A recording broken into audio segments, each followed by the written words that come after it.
Hi guys, gagawa nga pala ako ng dishwashing liquid. Tara guys, samahan niyo ako. At ayan, nakahanda na ang ating tubig. Ito nga pala ang sangkap ng gagawin nating dishwashing liquid. At ibubuhusan natin na unti-unti sa tubig. 5 litro nga pala na tubig ang nilagay ko sa balde. Kahit galing gripo, pwede na. At ayan, dahan-dahan ko ng binuhos. Maganda kasi itong nabili kong panggawa ng dishwashing liquid dahil kompleto na ang sangkap. At ayan na nga, kailangan lang talaga nating simutin para makumpleto talaga ang sangkap. Mabuti na lang nakabili ako ng ganitong klaseng sangkap ng pampagawa ng dishwashing liquid. At least, madali na lang nating gawin. At ito na nga, simot na.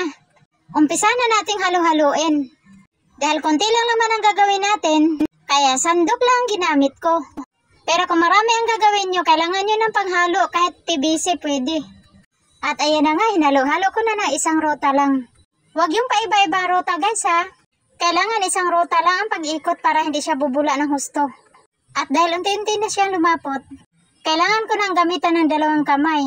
Medyo mahirap na kasi ikutin pag isang kamay lang dahil malapot na siya. Kaya ayan, 2 kamay ko na talaga. Antayin natin siya matunaw ng husto.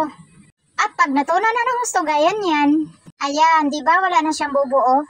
Pag wala na kayo makitang bubuo guys, pwede nyo na siyang takpan. Tiyakin nyo lang guys na wala na siyang bubuo. Tulad niyan, wala na talaga siyang bubuo. Pwede na natin siyang takpan. Ayan, nakatakip na. At saka natin bubuksan yan after 24 hours. At dahil 24 hours na, pwede na natin buksan. At ayan na nga ang result. O diba wala na siyang kabula-bula? Pwede na natin siyang isalin sa bote. Huwag din na nga palang haluin guys ha, para hindi na siya bubula. Diretso na lang natin siyang sandukin saka isalin sa bote. O diba ang ganda, wala na siyang mga bubbles.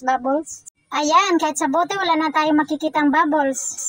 6 na litro nga pala ang naripak ko. Ayan, 2 na lang natira kasi may bumili agad. Thank you for watching.